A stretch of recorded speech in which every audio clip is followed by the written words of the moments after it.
Halo, selamat pagi adik-adik. Ketemu lagi dengan Kak Meli di sini. Apa kabarnya kalian semua?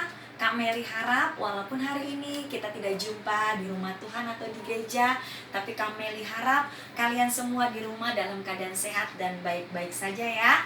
Oke, pada pagi hari ini tetap kita akan belajar kebenaran firman Tuhan. Kita mau dengar cerita firman Tuhan. Tapi sebelumnya, mari kita berdoa dulu ya adik-adik. Adik-adik ikut juga di rumah ikutin berdoa ya. Bapa kami di dalam surga, Bapa yang kami kenal dan kami panggil di dalam nama Tuhan Yesus. Tuhan, kalau pada pagi hari ini kami mau bersama-sama untuk mendengarkan sebagian daripada firman-Mu. Ajar kami Tuhan bukan hanya menjadi pendengar, tapi kami rindu menjadi pelaku-pelaku di dalam firman Tuhan. Terima kasih Tuhan, kami mau siapkan hati pikiran kami yang terbaik untuk menerima firman-Mu pada pagi hari ini. Di dalam nama-Mu Yesus, kami berdoa dan mengucap syukur. Haleluya, amin. Puji nama Tuhan adik-adik. Sebelum Kak Meli lanjut cerita, Kak Meli akan kasih tema dulu atau judul cerita yang akan Kak Meli bawakan pada pagi hari ini ya. Temanya adalah Daud, pahlawan kecil yang perkasa. Nah, mungkin adik-adik sudah pernah dengar ya cerita tentang Daud. Ini ceritanya mungkin berulang-ulang. Tapi biarkan firman Tuhan ini semakin ada di dalam hati kita, bahkan di dalam hidup kita. Nah, adik-adik, sebelumnya kita mau belajar dulu pada pagi hari ini. Nah, ini yang seperti Kak Meli gambar ini, Kak Meli gambar Daud, walaupun mungkin gambarnya tidak sebagus adik-adik mungkin ya. Nah, di sini ada papanya Daud, terus ada abangnya Daud, terus ada seorang raja yang bernama Saul, dan ada seorang Goliat yang menjadi musuhnya Daud. Nah, adik-adik, pada pagi hari ini kita mau belajar apa sih yang dikatakan bapaknya kepada Daud, apa sih yang dikatakan abangnya kepada Daud, apa sih yang dikatakan Raja Saul kepada Daud, dan apa juga sih yang dikatakan Goliat kepada Daud ya. Nah, sekarang yang pertama adalah siapa nama papanya Daud atau ayahnya si Daud. Ternyata adik-adik, itu adik-adik bisa dilihat, nanti baca sendiri ya adik-adik, bahan ceritanya ada di 1 Samuel 17 ayat 1 sampai yang ke-52. Papanya Daud bernama Bapak Isai. Nah, adik-adik bisa lihat di ayat yang ke-12 ya. Papanya ini pastinya seorang yang baik, orang yang takut akan Tuhan, yang pastinya juga dia mencintai anak-anaknya. Tetapi ada yang membedakan di sini adik-adik. Nah, apa yang membedakannya?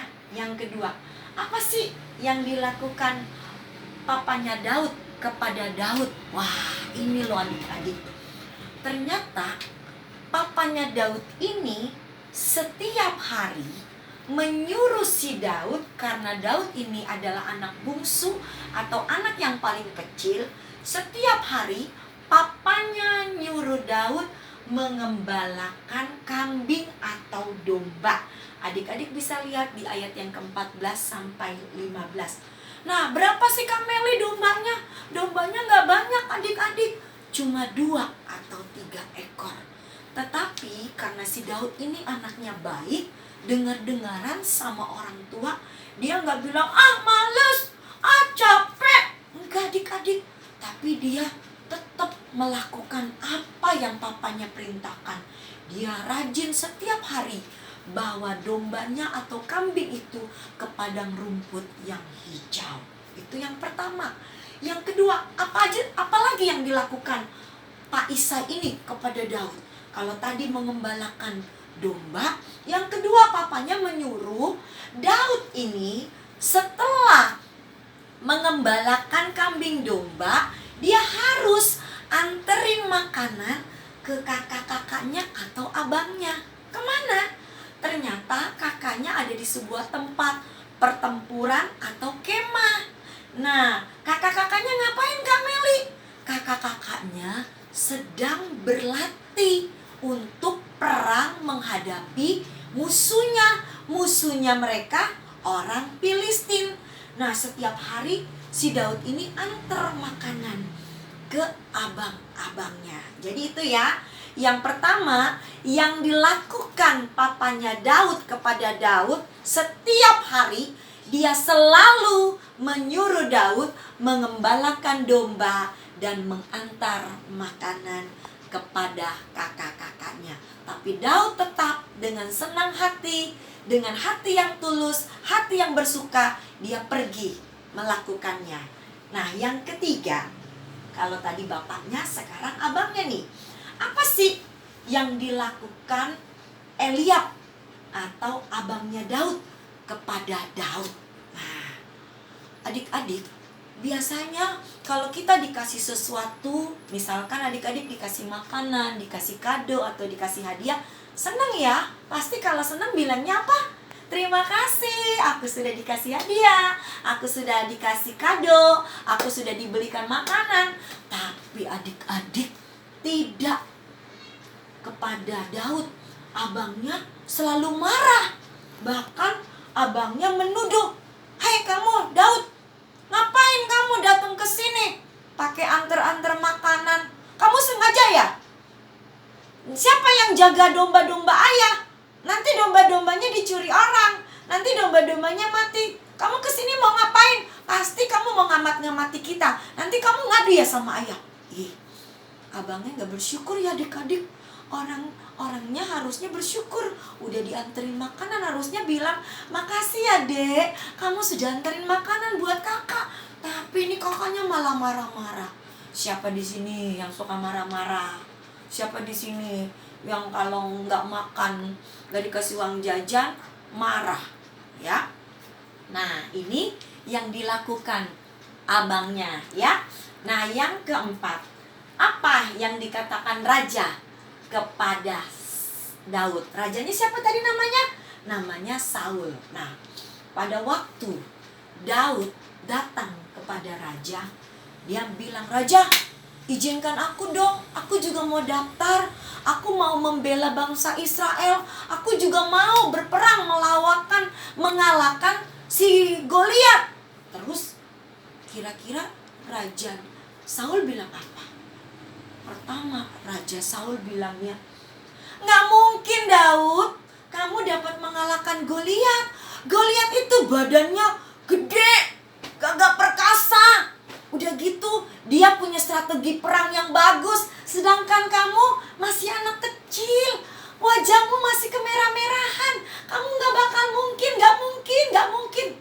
Tapi adik-adik, walaupun Raja Saul tidak mengizinkan Daud untuk ikut berperang, tapi Daud ini punya keyakinan untuk meyakinkan Raja Saul. Dia bilang begini kepada Raja Saul, "Tuanku Raja, gak usah takut, gak usah khawatir. Saya biasa mengembalakan kambing domba ayah. Kalau ada musuh, entah itu serigala, entah itu beruang Raja, saya akan mengejarnya. Saya akan menghajarnya sehingga binatang-binatang itu akan mati. Karena saya sudah terbiasa Raja."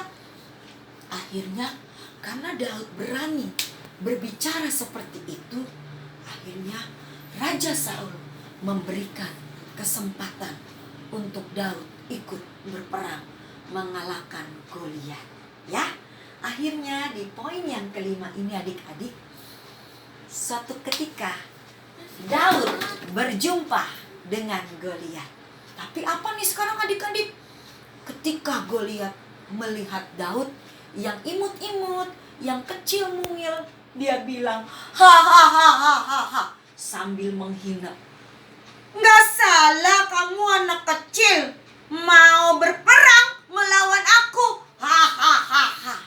Selain menghina, dia juga mengutuki Daud. Maaf ya adik-adik, si Goliat ini sampai bilang, "Anjingkah aku menghadapi kamu yang kecil dengan tongkat yang kamu bawa?" Hahaha. Sesudah menghina, dia mengutuki Daud.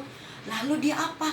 Dia menyepelekan Daud. Dia bilang, "Hai Daud, hadapilah aku, si Goliat yang gagah perkasa ini. Hahaha.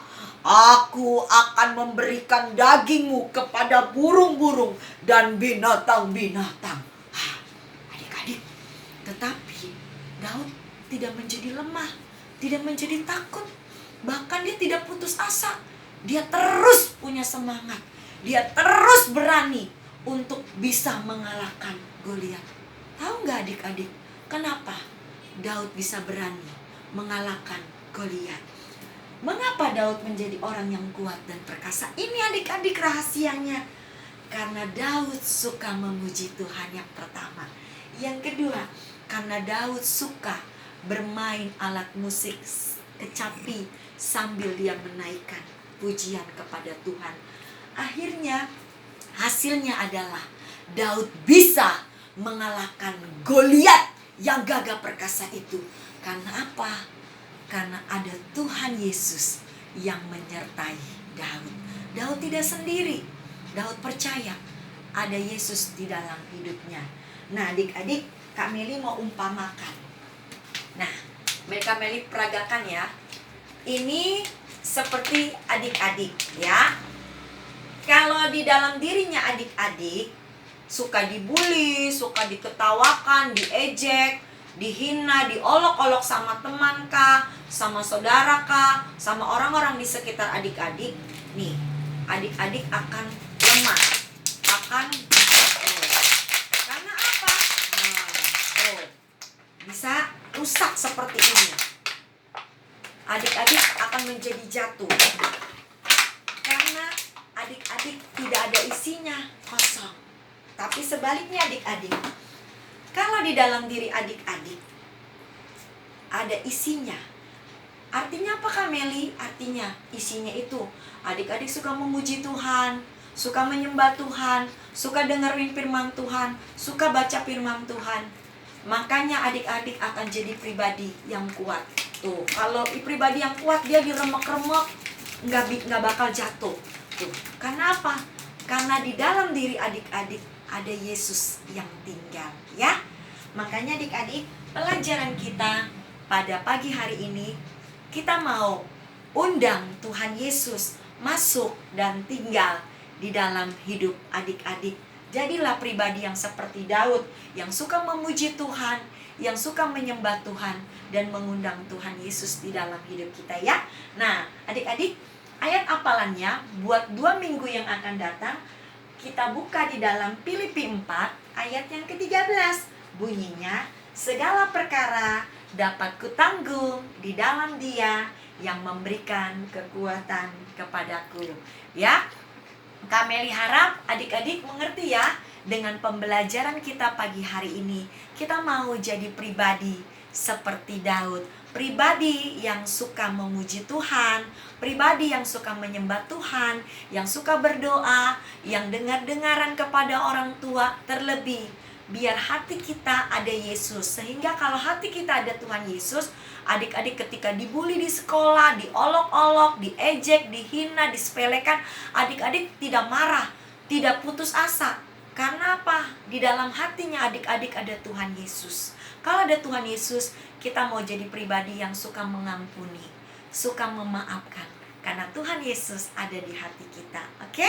Nah, sebelumnya mari kita berdoa ya sebelum kita tutup kelas kita pada pagi hari ini. Berdoa ya adik-adik. Tuhan Yesus, terima kasih ya kalau pada pagi hari ini kami sudah dengar firman Tuhan tentang Daud yang gagah perkasa. Ajar kami Tuhan memiliki karakter seperti Daud, yang suka memuji Tuhan, suka menyembah Tuhan, bahkan mengundang Tuhan Yesus, mengandalkan Tuhan Yesus di dalam hidup ini. Kalau kami punya salah, ampuni kami Tuhan. Kami suka mengejek teman, mengolok-olok teman, ampuni kami Tuhan. Karena kami mau menjadi pribadi yang menyenangkan hati Tuhan. Terima kasih Tuhan Yesus. Kami telah berdoa dan mengucap syukur. Dalam nama Yesus, haleluya, amin. Puji nama Tuhan adik-adik. Inilah firman Tuhan pada pagi hari menjelang siang ini. Kami harap kalian tetap semangat, tetap bersuka cita. Apapun yang terjadi, tetap undang Yesus. Oke, sampai jumpa lagi dengan Kameli. Bye-bye.